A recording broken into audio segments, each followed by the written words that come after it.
சில நாட்களுக்கு பிறகு அவர் கப்பர்நகூமுக்கு வருகிறார். அவர் வீட்டிலே இருக்கிறார் என்று ஜனங்கள் கேள்விப்பட்டு அவர்கள் வருகிறார்கள். எங்கே எங்கே இருந்து வருகிறார்கள்? லூக்கா புத்தகத்தை பார்த்தால் அதிலே அவர் சொல்லுகிறார், கலிலேயாவிலே இருந்து வந்தார்களாம், தெக்கப்போலியிலே இருந்து வந்தார்களாம், எருசலேமிலே இருந்து வந்தார்களாம், மற்றும் கலிலேயாவின் இதர பிரதேசங்களிலே இருந்தெல்லாம் வந்தார்களாம். நூற்றுக்கணக்கானோர் வரவில்லை, ஆயிரக்கணக்கானோர் வந்தார்கள். அப்போ வந்தவர்கள் இப்போ அந்த வீட்டுக்குள்ளே நுழைந்து வீட்டுக்கு வெளியே எல்லாம் இருக்கிறார்கள். அந்த 2வது வசனத்தை மறுபடியும் வாசியுங்கள், பாருங்கள். உடனே வாசலுக்கு முன்னும் நிற்க இடம் போதாதபடிக்கு அநேகர் கூடி வந்தார்கள், அவர்களுக்கு வசனத்தை போதித்தார். வாசலிலே கூட நிற்க முடியாதபடிக்கு இடம் இல்லையா? இப்போ இந்த இடத்துல இருக்கிற நாம் அனைவருமே கிறிஸ்தவர்கள், அப்படித்தானே? நமக்கு சரியான ஆசை கர்த்தர் நம்மை ஊழியத்திலே பயன்படுத்த வேண்டும் என்று, அப்படித்தானே?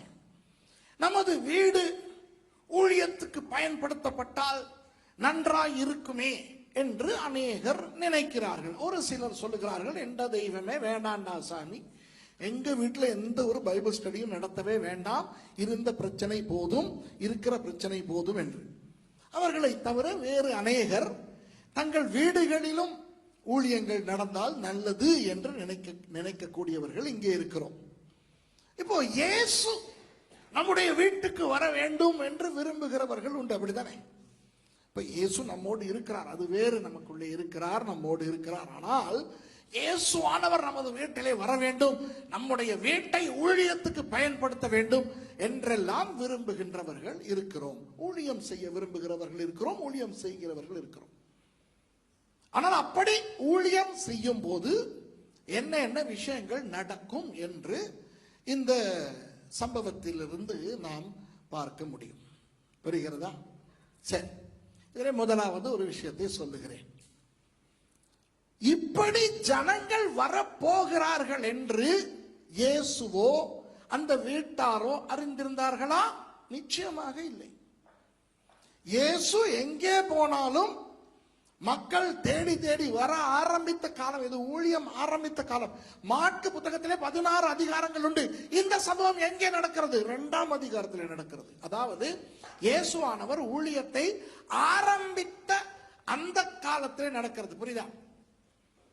ஒரு 2 வருஷம் ஊழியம் செய்து விட்டு இது நடந்தால் எல்லாருக்கும் தெரியும், இயேசு போகிற இடங்களுக்கெல்லாம் மக்கள் வருகிறார்கள் என்று. ஆனா இது ஆரம்பம் அல்லவா? ஆரம்பத்திலே இப்படி இயேசு எங்கே போனாலும் மக்கள் வருவார்கள் என்று மக்கள் எதிர்பார்த்தது இல்லை. ஆகவே இது ஒரு எதிர்பாராமல் நடந்த ஒரு சம்பவம். அந்த வீட்டாருக்கு எப்படி இருந்திருக்கும்? அந்த வீட்டிலே பேதுரு, அவருடைய மனைவி, பேதுருவினுடைய மாமி, இன்னும் யார் யாரோ எல்லாம் இருந்தார்கள், அந்திரேயா. அவர்களுக்கு எப்படி இருந்திருக்கும்? இப்படி ஜனங்கள் வீட்டுக்குள்ளேயும் வந்து வாசலிலேயும் நின்று இடம் கொள்ளாமல் போகும் அளவுக்கு நிரம்பும் பொழுது. யோசித்து பாருங்கள். முதலாவது ஒரு சிலர் வருகிறார்கள். வந்தால் அந்த வீட்டுக்காரர்கள் கேட்டிருப்பார்கள், யாரை பார்க்கணும்? இயேசு. வாங்க வாங்க உட்காருங்க. பெரியவர்களே, பரிசேயர்கள் வந்திருக்கிறார்கள், சதுசேயர்கள் வந்திருக்கிறார்கள், வேத பாரகர்கள் வந்திருக்கிறார்கள், அரசியல்வாதிகள் வந்திருக்கிறார்கள். லூக்கா புத்தகம் சொல்லுகிறது. லூக்கா புத்தகத்தில் இந்த சம்பவம் சொல்லும் பொழுது வந்தவர்களை எல்லாம் விவரிக்கின்றது. மாற்கு அதெல்லாம் சொல்லவில்லை. அப்போ பெரியவர்கள், வராதவர்கள் எல்லாம் அந்த வீட்டுக்கு வந்த பொழுது அவர்களுக்கும் கொஞ்சம் சந்தோஷமா இருந்திருக்கும். அடடா, நம்ம இயேசுக்கு ஒரு ரூம் கொடுத்தபடினால 100 அதிபதிகள் எல்லாம் வருகிறார்கள், பரிசேயர்கள் எல்லாம் வருகிறார்கள், இந்த ஆலய உத்தியோகத்தர்கள் வருகிறார்கள், இந்த ஜெப ஆலய தலைவர் எல்லாம் வருகிறார். அப்போ வாவ், ஒரு நல்ல விஷயம், அப்படித்தானே? ஆனால் என்ன நடந்தது? ஆரம்பத்திலே வந்தவர்கள் வந்து ஆங்காங்கே இருக்கைகளிலே அமர்ந்து கொள்ளுகிறார்கள். அதன் பிறகு வருகிறார்கள் வருகிறார்கள் வருகிறார்கள் வந்து கொண்டே இருக்கிறார்கள். கடைசியிலே கட்டுப்படுத்த முடியாமல் வீட்டுக்குள்ளே வருகிறார்கள். அப்ப இவர்கள் வரும் பொழுது இவர்களோடு யாரெல்லாம் வருவார்கள்? பிள்ளை குட்டிகளும் வரும். பிள்ளை குட்டிகளை வைத்திருப்பவர்களுக்கு தெரியும், பிள்ளை குட்டிகளை நாங்கள் கொண்டு போகிற இடத்திலே அடக்கி வைப்பது சிரமமான விடை. மாமாவா இல்லையா? புள்ள பெற்ற எல்லாருக்குமே தெரியும்.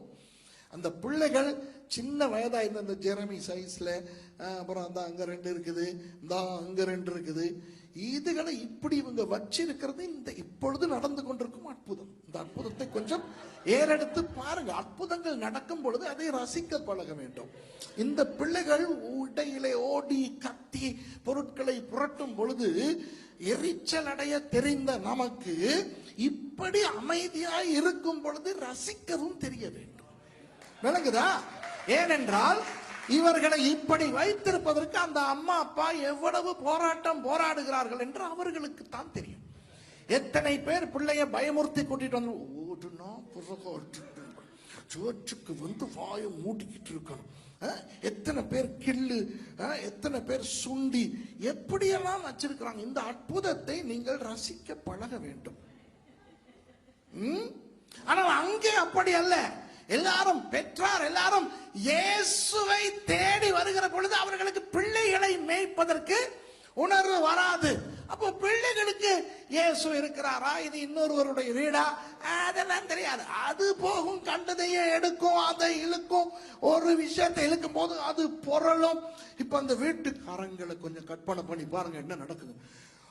ஐயோ, கூட்டம் கூட்டம் கூட்டம் கூட்டம். கடைசியில அந்த வீட்டுக்காரர்களை ஒருவர் இந்த சுவரோடு, அடுத்தவர் அந்த சுவரோடு, ஒருத்தர் இந்த சுவரோடு, இப்படி இறுகி இருக்கும் போது உள்ளுக்கு ஒரு சத்தம் கேட்குது, டலாங் அப்படின்னு. ஐயோ, என்னமோ ஒண்ணு விழுந்துருச்சு, எவனோ உடைச்சிட்டான். போய் பார்க்க கூட முடியாது, ஏன்னா அவ்வளவு டைட். விளங்குதா உங்களுக்கு? அப்படி இடம் கொள்ளாமல் மக்கள் வந்து இப்பொழுது நெருக்குகிறார்கள். அப்போ இப்போ இவர்கள் கொஞ்சம் வசதியானவர்கள். யார்? அந்த யோனா, பேதுரு என்னுடைய அப்பா கொஞ்சம் வசதியானவர். அவர்களுடைய வீடு ரொம்ப பெரிதா இருக்கும்.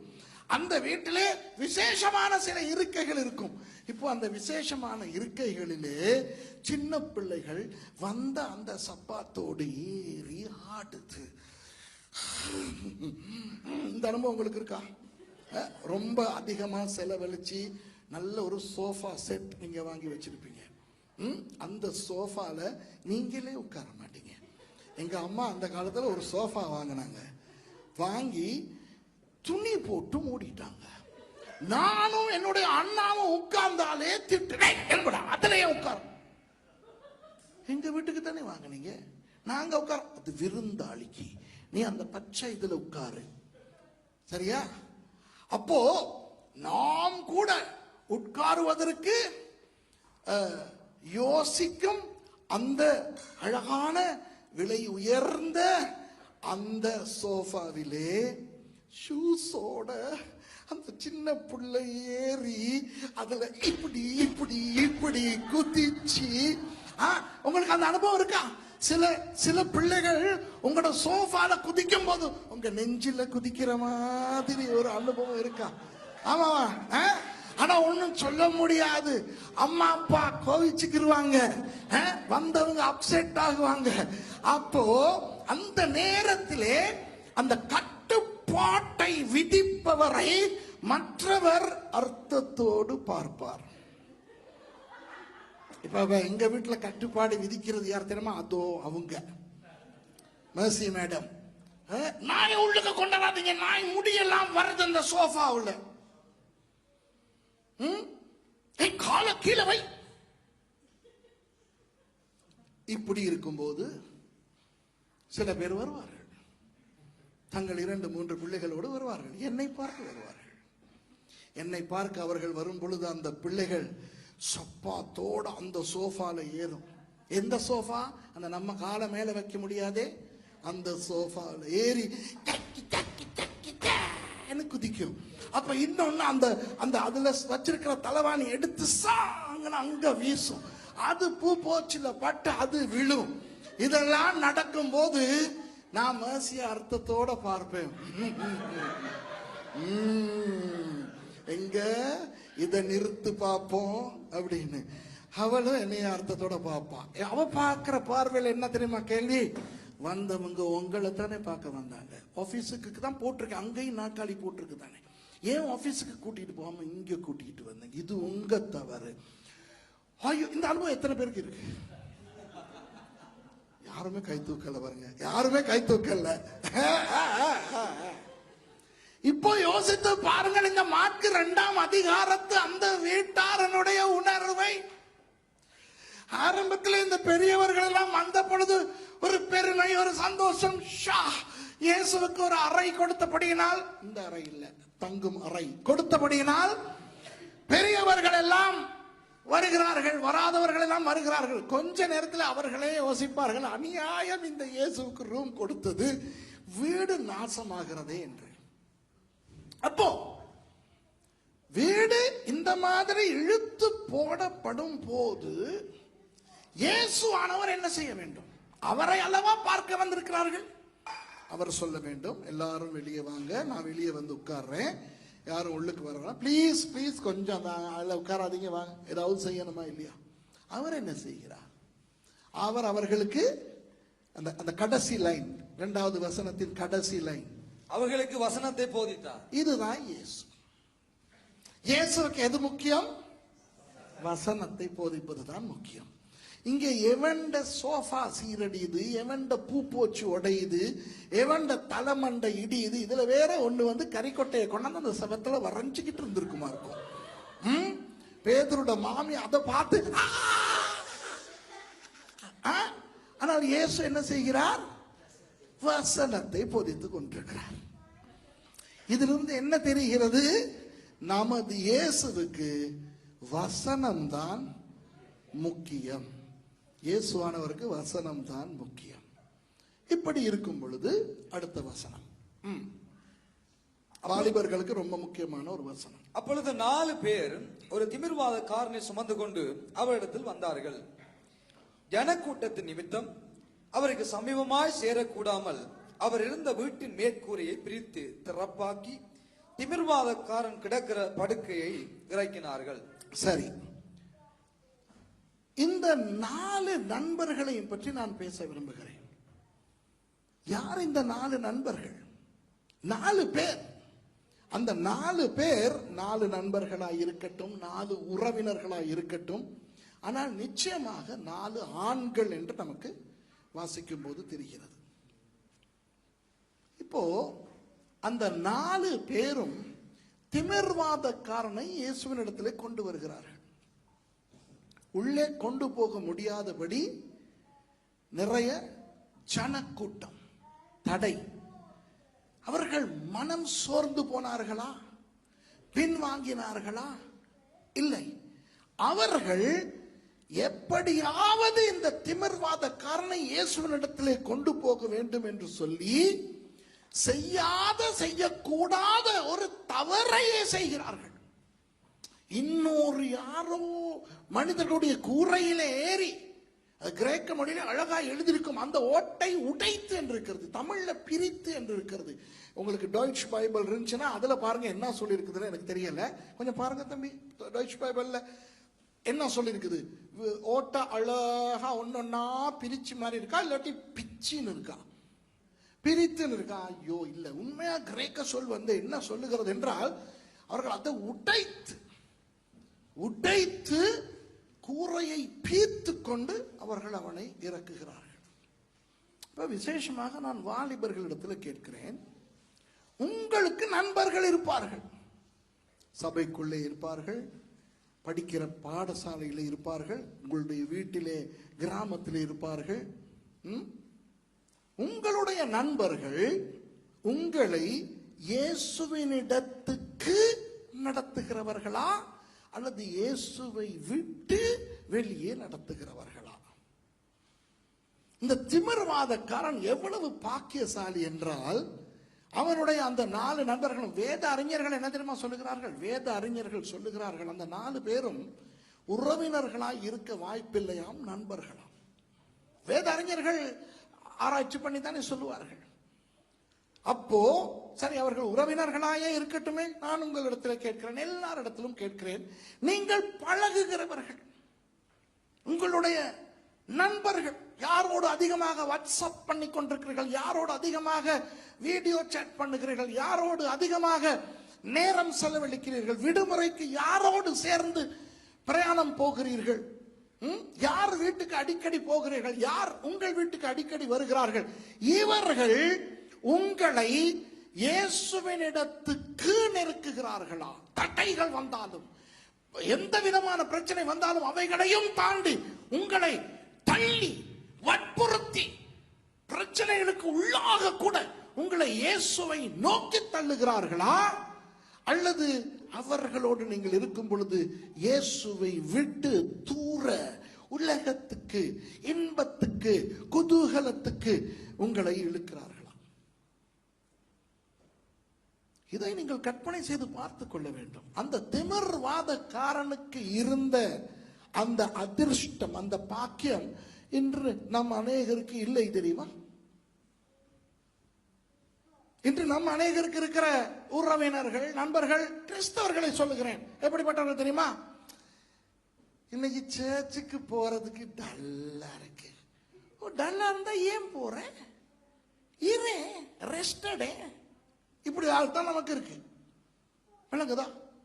ஆனால் அந்த திமிர்வாதக்காரனுக்கு சகல தடைகளையும் தாண்டி இயேசுவினிடத்திலே கொண்டு சேர்க்கிற 4 பேர் இருந்திருக்கிறார்கள். அந்த 4 பேர் நிமித்தம் அந்த திமிர்வாதக்காரனுக்கு ஆசீர்வாதம். உங்களை சுற்றி இருக்கிற 4 பேரின் நிமித்தம் உங்களுக்கு ஆசீர்வாதம் வர வேண்டும். உங்களுக்கு ஆசீர்வாதமாய் இல்லாமல் உங்களை சுற்றி இருக்கிற 4 பேரை தூக்கி எறிந்து விடுங்கள். அது எவ்வளவு முக்கியமான நண்பர்களாக இருக்கட்டும், எவ்வளவு முக்கியமான உறவுகளாக இருக்கட்டும், கிறிஸ்தவ உறவுகளாக இருந்தால் கூட அப்படித்தான். ஆகவே நம்முடைய வாழ்க்கையிலே யாரோடு நாம் பழகுகிறோம் என்பதை தயவு செய்து நீங்கள் தீர்மானித்து சரியானவர்களை வைத்துக் கொள்ளுங்கள். இது கடைசி காலம். பிசாசு நம்மை பின்வாங்க வைக்க பார்த்து கொண்டிருக்கிறான். சரி, இப்போ 4 பேரும் ஏறி அந்த கூரையை பீக்கிறார்கள். அப்போ இயேசு பிரசங்கம் செய்து கொண்டிருக்கிறார். அந்த வீட்டார் அந்தந்த இடங்களில் இறுகி போய் ஜனக்கூட்டத்தில் இருக்கிறார்கள். திடீரென துண்டு துண்டாக என்னமோ விழுகிறது கீழே. பார்த்தால் கூரையை பீக்கிறார்கள். அப்ப என்ன என்ன தோன்றும்? யாரது கூரையை பீக்கிறது? குறைந்தது இயேசு ஆவது அவர்களை பார்த்து ஏண்டா கூரையை பீக்கிறீர்கள் சொல்லணுமா இல்லையா? இயேசு என்ன சொல்லுகிறார் பாருங்க அடுத்த வசனத்தில். இயேசு அவர்கள் விசுவாசத்தை கண்டு திமிர்வாதக்காரனை நோக்கி, மகனே, உன் பாவங்கள் உனக்கு மன்னிக்கப்பட்டது என்றார். என்ற தெய்வமே, அவர்கள் பிரிக்கும் போது இயேசு எதை பார்த்திருக்க வேண்டும்? அவர்கள் செய்கிற கெட்ட வேலையை பார்த்திருக்க வேண்டும். இப்ப நீங்க சொல்லுங்க, எனக்கு சொல்லுங்க, அந்த 4 பேரும் செய்தது நல்ல வேலையா கெட்ட வேலையா? திமிர்வாதக்காரனுக்கு நல்லது, அந்த வீட்டுக்காரர்களுக்கு எவ்வளவு கெட்டது? ரொம்ப கெட்டது. கூரைய உடைச்சா அது கெட்ட வேலை. அப்போ அதுல ஒரு நல்லதும் ஒரு கெட்டதும் இருக்கிறது. திமிர்வாதக்காரனுக்கு நல்லது, அந்த வீட்டாருக்கு கெட்டது. இப்ப அந்த ரெண்டையும் ஒப்பிட்டு பார்க்கும் பொழுது அந்த இடத்திலே இருந்த நல்லது பெரிதா கெட்டது பெரிதா? கெட்டதுதான் பெரிது. ஏனென்றால் இதனால் ஒரு 1000 பேருக்கு நல்லது நடக்க போகிறது என்றால் பரவாயில்லை. ஆஃப்டர் ஆல் ஒரு ஆள். இப்போ இப்படி நடந்திருக்க முடியாதா? சரி, ஜனக்கூட்டம் அதிகமாகிவிட்டது. திமிர்வாதம் தானே, மூச்சிறுகி போகவில்லையே. இப்போ மூச்சிறுகி போய் மூச்செடுக்க முடியாமல் இருக்குன்னா சரி, இன்னொரு 5 நிமிஷத்துல இவனுக்கு எதுவும் செய்யாட்டி செத்துருவான். இது திமிர்வாதம். எத்தனை மாதங்கள், எத்தனை வருடங்கள் அப்படி கிடந்தானோ, சரி இன்னும் ஒரு 1 மணி நேரம் 2 மணி நேரம் இருக்க முடியாதா? ஓரத்திலே அவனுடைய படுக்கையை வைத்துக் கொண்டு இவர்கள் காத்திருக்க வேண்டியது. இயேசுவானவர் பிரசங்கம் செய்த அற்புதங்களை செய்த பிறகு வந்தவர்கள் எல்லாரும் கலைந்து போவார்கள் அல்லவா? எல்லாரும் போகும் வரை பொறுமையாய் இருந்து இந்த திமிர்வாதக்காரனை இயேசுவினிடத்திலே கொண்டு போய் சுகத்தை பெற்றுக் கொடுத்திருக்க முடியுமா? முடியாதா? சொல்லுங்க. இது திமிர்வாதம். இது அவசர எமர்ஜென்சி அல்ல. அவன் உயிர் போய் கொண்டிருக்கவில்லை. புரியுதா? அப்போ கொஞ்சம் பொறுமையாய் இருந்து யாருக்கும் கரைச்சல் கொடுக்காமல், எந்த ஒரு கூரையும் உடைக்காமல் செய்து இருக்கக்கூடிய வேலையை அவசரப்பட்டு இவர்கள் செய்தது கெட்ட வேலையா இல்லையா? கெட்ட வேலை. ஆனால் இயேசுவானவர் அதற்குள்ளே, அந்த அவசரத்துக்குள்ளே இருந்த விசுவாசத்தை பார்த்தார். அந்த 4 பேருடைய அன்பு எப்படிப்பட்ட அன்பா இருந்தது தங்கள் நண்பனை குறித்து என்றால், இன்னும் 1 மணி நேரம் 2 மணி நேரம் கூட நீ இப்படி இருக்கக்கூடாதடா, உன்னை உடனே நமக்கு கிடைத்திருக்கும் இந்த சந்தர்ப்பத்திலே உனக்கு சுகத்தை பெற்றுக் கொடுப்போம். இதுதான் உண்மையான அன்பு. அந்த கெட்ட வேலையை கூட செய்ய வைத்து அதன் மூலம் இவனுக்கு விடுதலையை பெற்றுத் தருகின்ற அந்த அன்பு. இந்த அன்புள்ள நண்பர்கள், இந்த அன்புள்ள உறவினர்கள் தான் உங்களுக்கு இருக்க வேண்டும். அதே போல நீங்களும் மற்றவர்களுக்கு இந்த நண்பர்களை போல இருக்க வேண்டும். அவர்களுக்கு இயேசு அண்டை அவர்களை கொண்டு வருகின்றவர்களாய் இருக்க வேண்டும். சரி, உங்களுக்கு ரட்சிக்கப்படாத நண்பர்கள் இருக்கிறார்கள் என்று வைத்துக் கொள்வோம். ஆவிக்குரிய திமிர்வாதக்காரர்கள் அல்லவா? ஆமாவா இல்லையா? ரட்சிக்கப்படாதவர்கள் வியாதி உடையவர்கள். என்ன வியாதி? பாவம் என்கின்ற வியாதி உடையவர்கள், பாவம் என்கின்ற திமிர்வாதம் உடையவர்கள். நீங்கள் எத்தனை பேர் உங்கள் ரட்சிக்கப்படாத நண்பர்களோடு மாதக்கணக்கில் வருடக்கணக்கில் பழகிக் கொண்டும் இன்னும் அவர்களுக்கு சுவிசேஷம் சொல்லாமல் இருக்கிறீர்கள்? நீங்களே உங்களுக்கு பதிலை சொல்லிக் கொள்ளுங்கள். வேலை செய்கிற இடத்துல உங்களுக்கு எத்தனை ரட்சிக்கப்படாத நண்பர்கள் இருக்க முடியும்? படிக்கிற உங்களுடைய பாடசாலையிலே ரட்சிக்கப்படாத நண்பர்கள் எத்தனை பேர் உங்களுக்கு இருக்க முடியும்? உங்கள் வாட்ஸ்அப் குரூப்பிலே, உங்கள் இன்ஸ்டாகிராமிலே, உங்கள் ஃபேஸ்புக்கிலே எத்தனை ரட்சிக்கப்படாத நண்பர்கள் உங்களோடு இருக்கிறார்கள்? எத்தனை ரட்சிக்கப்படாதவர்களோடு நீங்கள் சேட்டிங் செய்து கொண்டிருக்கிறீர்கள்? அவர்களில் எத்தனை பேருக்கு இயேசுவை அறிமுகப்படுத்தி இருக்கிறீர்கள்? இல்லை என்றால் அந்த திமிர்வாதக்காரனுக்கு கிடைத்த நண்பர் போல உங்கள் நண்பர்களுக்கு நீங்கள் அமையவில்லை. நீங்கள் அந்த ரட்சிக்கப்படாத நண்பர்களுக்கு ஒரு கெட்ட நண்பர். விளங்குதா? வாலிபர்களுக்கு சொல்லுகிறேன், மற்றவர்களுக்கும் சொல்லுகிறேன். உங்கள் ரட்சிக்கப்படாத உறவினர்களுக்கு இயேசுவை அறிமுகப்படுத்தாமல் நீங்கள் இருப்பீர்கள் என்றால் நீங்கள் கெட்ட உறவினர்கள், நீங்கள் கெட்ட நண்பர்கள், சுயநலவாதிகள். ஆகவே இந்த 2 விஷயங்களை இன்று நம்முடைய வாழ்க்கையிலே சரிப்படுத்திக் கொள்வோம். நம்முடைய நண்பர்கள் நம்மை இயேசுவின் இடத்துக்கு கொண்டு போகிறார்களா, இல்லை அவரை விட்டு தூரப்படுத்துகிறார்களா? நாம் நமது நண்பர்களை இயேசுவின் இடத்துக்குள் நெருக்குகிறோமா, அல்லது இயேசுவை விட்டு தூரப்படுத்துகிறோமா? ஒருவேளை சில நேரம் இந்த இடத்துல இருக்கிற நாம் அப்படி இருக்கலாம். நாமும் ரட்சிக்கப்பட்டவர்கள், நம்மோடு இருக்கிற இன்னொரு ஆளும் ரட்சிக்கப்பட்டவர். சரியா? அப்ப அந்த ரட்சிக்கப்பட்ட ஒருவர் ஏதாவது ஒரு தேவனுக்கு விருப்பமில்லாத ஒன்றை செய்ய சொல்லுகிறார். நாம் அதை நிறுத்துகிறோமா, அல்லது அவரோடு சேர்ந்து செய்கிறோமா, அல்லது நான் செய்ய மாட்டேன் நீ செய்ய என்று அவரை உற்சாகப்படுத்துகிறோம்? விளங்க நான் சொல்றது? யோசித்து பார்த்துக் கொள்ளுங்கள். ஆகவே அந்த 4 பேர், அந்த திமிர்வாதக்காரன், அந்த அவர்களிடத்தில் இருந்து நாம் படிக்க வேண்டிய இந்த விஷயத்தையும் நாம் படித்துக் கொள்ள வேண்டியது அவசியம். இயேசு என்ன செய்கிறார்? அவர்களுடைய விசுவாசத்தை காண்கிறார்.